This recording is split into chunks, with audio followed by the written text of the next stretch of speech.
A wheel of the mass 2 kg and radius 5 metre. एक wheel है, इसका radius देखिए कितना है यहाँ पे, मास कितना है इसका 2 kg, रेडियस कितना है 5 metre, with angular velocity of 2 radian per second. ये 2 रेडियन पर सेकंड से क्लॉकवाइज घूम रही है भाई, ऐसे घूम रही है 2 रेडियन पर सेकंड से। और लीनियर वेलोसिटी 10 इस तरफ राइट में। Find the total kinetic energy of system बताना है, वेलोसिटी एट पॉइंट ए बताना है, वेलोसिटी डी की बतानी है, पी की बतानी है। इसमें करते हैं इसको, ठीक है। इसके अंदर जो है यहाँ पर इसमें वेलोसिटी बतानी है आपको। देखो करते हैं इस क्वेश्चन को, और टोटल काइनेटिक एनर्जी बतानी है पूरे सिस्टम की। कैसे करेंगे इसको, सुनो ध्यान से। इस डायग्राम को बड़ा कर लेते हैं हम लोग। देखो सुनो, पहली बात तो ये कि टोटल काइनेटिक एनर्जी पता क्या होगी, translational plus rotational. Total kinetic energy जो होती है ना टोटल, वो होती है ट्रांसलेशनल प्लस रोटेशनल। क्योंकि यार इसका सेंटर ट्रांसलेट कर रहा है, ये बॉडी ट्रांसलेट भी कर रही है और रोटेट भी कर रही है, ठीक है। ट्रांसलेशनल काइनेटिक एनर्जी हो जाएगी हाफ एम वी स्क्वायर। क्या हो जाएगी बताइए, हाफ एम वी स्क्वायर। मास कितना है इसका 2 kg, और वेलोसिटी कितनी है इसकी 10। ये तो होगी ट्रांसलेशनल काइनेटिक एनर्जी, ये तो आगी ट्रांसलेशनल काइनेटिक एनर्जी आ गई इसकी, ठीक है। रोटेशनल काइनेटिक एनर्जी तो क्या आएगी अब इसकी, हाफ आई ओमेगा स्क्वायर। आई कितना आएगा इसका, आई कितना होगा एम आर स्क्वायर बाय 2। ये डिस्क है ही, इसने क्या लिख रखा है पहले, व्हील लिख रखा है। व्हील डिस्क होता है ना, ना व्हील को हमेशा ही डिस्क मानते हैं। ऐसा पहिया देखा है कभी जो बीच में से खाली हो बिल्कुल ही। अब गाड़ी का पहिया होता है, ये पहिया देखो आप, ये बताओ इस पहिए के अंदर बताओ है कि नहीं है डिस्क, यहाँ पे है ना, ये लोहे का बना हुआ है बीच में। आ रही है बात समझ में आपको, रिम तो होता ही है यार, यार लगभग डिस्क मानोगे यार, ठीक है ना, डिस्क ही मानोगे आप इसको, ठीक है। इसके अंदर ना व्हील को हमेशा डिस्क मान के चलना आप। सोल्व करो, 2 से 2 कैंसिल, 100 प्लस 2 से 2 कैंसिल, 25/2 12.5। हाफ आज ओमेगा रहेगा क्या, half I omega square. Omega कितना था इसका 2 का स्क्वायर 4 आएगा, तो कितना आएगा यहाँ पर, ये 150 आएगा भाई। तो पहले वाले का आंसर था क्या 150, लिख लो इसका आंसर। तो 150 है पहले वाले का, तो टिक मार्क कर लिया आपने। पहले वाले का आंसर क्या है 150 joule total kinetic energy.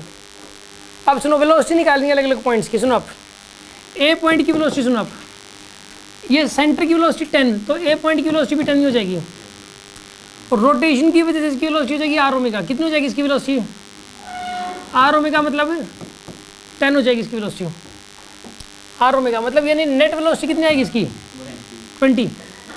Net velocity कितनी आएगी इसकी 20 आएगी यार, माने कि नहीं माने। इस पॉइंट के बाद दो वेलोसिटी होगी, ट्रांसलेशन की वजह से देखो, रोटेशन की वजह से कितनी हो जाएगी 10, और ट्रांसलेशन की वजह से कितनी हो जाएगी 10। तो नेट वेलोसिटी क्या आएगी इसकी 10√2 आएगी नेट वेलोसिटी। सी पॉइंट की वेलोसिटी निकालनी है, ट्रांसलेशन की वजह से इधर 10 आएगी, रोटेशन की वजह से इधर 10 आएगी, नेट वेलोसिटी 0 आएगी इसकी। और इधर ट्रांसलेशन की वजह से 10 आएगी, रोटेशन की वजह से इधर 10 आएगी, नेट वेलोसिटी क्या आएगी इसकी 10√2। अब हमें इस पॉइंट की वेलोसिटी यानी पी पॉइंट की, ट्रांसलेशन की वजह से 10 आएगी, रोटेशन की वजह से पता कितनी आएगी, सुनो आर ओमेगा आएगी। ओमेगा कितना था इसका 2, और आर कितना है 3, तो 6 आएगी ये वेलोसिटी। इधर तो है 10 और इधर कितनी है 6। अच्छा एक चीज़ और सुनो अब आप, ये जो वेलोसिटी है ये इस रेडियस के परपेंडिकुलर है। क्या रेडियस के परपेंडिकुलर है। अब एक काम करो आप, ये वाला एंगल 30, तो ये वाला एंगल भी कितना हो गया, अब ये 30 है, ये 90 है, तो ये पूरा 90 हो जाएगा यहाँ पे। इसमें से ये 30 है, तो ये वाला एंगल कितना हो जाएगा यहाँ पे 60 हो गया। समझ में आया कि नहीं आया आपको। क्या सुनो यार, इस लाइन को आपने ऐसे प्रोसीड कर लिया, आगे पीछे आगे तरफ एक्सटेंड कर दिया। ये 30, तो ये वाला एंगल भी 30, और ये वाला एंगल कितना है यहाँ पे 90, तो ये पूरा 90 हो जाएगा, जिसमें से ये 30 है तो ये वाला 60। अब दो वेलोसिटी है, ट्रांसलेशन की वजह से 10, रोटेशन की वजह से 6, और उनके बीच का एंगल है 60 डिग्री। तो रिजल्टेंट निकालने के लिए a² + b² + 2ab cos theta पूरे कंटूर लगाओगे आप। लगाओ आप a² + b² मतलब 10 का स्क्वायर प्लस में 6 का square plus 2 into 10 into 6 into में cos 60 पूरे का अंडर रूट। सोल्व कर लो कितना आएगा 100 plus 36 plus 120 into 1/2 100 plus 36 plus 60 196 answer आएगा। रूट 196 मतलब 14, आंसर 14 आ जाएगा इसका। देखो पी पॉइंट के पास 2 वेलोसिटी होंगी, दोबारा से समझा देता हूँ इसको। यहाँ पर या फिर रुको इसको ना इरेज कर देता हूँ मैं।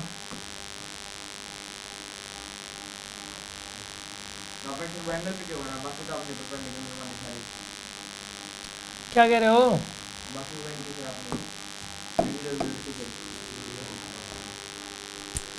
एक बात बताओ, जैसे इस पॉइंट पे वेलोसिटी है, इसको ज्वाइन कर दो। ज्वाइनिंग लाइन ये वाली है ना, इसके परपेंडिकुलर होती है वेलोसिटी। ये देखो यहाँ पे वेलोसिटी निकालनी है, रोटेशन वाली वेलोसिटी। ये ज्वाइनिंग कर दी है, ये वेलोसिटी इधर हो जाएगी। इसको ज्वाइन कर दो, इस पॉइंट की वेलोसिटी इसके परपेंडिकुलर होगी ऊपर। इसको ज्वाइन कर दो, इसके परपेंडिकुलर होगी इधर वेलोसिटी। अब पी पॉइंट पे है, इसको ज्वाइन कर दिया तो इसके परपेंडिकुलर वेलोसिटी ऐसे हो जाएगी, ये एंगल 90 डिग्री। आ रही है बात समझ में? टेढ़ी हो जाएगी क्योंकि खुद टेढ़ा है पी पॉइंट। यहाँ पॉइंट होता है यहाँ पे, तो इनको ज्वाइन कर देते हैं, वेलोसिटी इधर हो जाती है ऐसे। अब समझ गए बात को? तो इसकी वेलोसिटी इधर हो जाएगी और कितनी हो जाएगी आर ओमेगा। आर कितना है यहाँ पे 3, ओमेगा है 2, तो ये वाली वेलोसिटी कितनी आएगी यहाँ पे 6 आएगी। ये वाली वेलोसिटी आगे 6, और ये वाली वेलोसिटी कितनी आएगी? ये वाली 10 आएगी, ये 10 आएगी, ये 6 आएगी। अब इनका रिजल्टेंट लेना है, तो रिजल्टेंट तभी ले पाओगे जब इनके बीच एंगल पता होगा। अब एंगल निकालने के लिए कुछ ना कुछ स्ट्रेटजी तो बनानी पड़ेगी। देखो कैसे बनाओगे आप, ये वाला एंगल 30 तो ये वाला एंगल 30 कोरस्पॉन्डिंग एंगल्स हो गए। ये है ही 90, तो ये वाला भी इधर वाला 90 हो जाएगा। ये 30 है तो ये वाला कितना हो जाएगा यहाँ पे 60 हो जाएगा। तो ये 10 है, ये 6 है, इनके बीच एंगल है 60। तो रिजल्टेंट ले लिया मैंने ऐसे। समझ में आया कि नहीं आया आपको? कोई डाउट है किसी के मन में?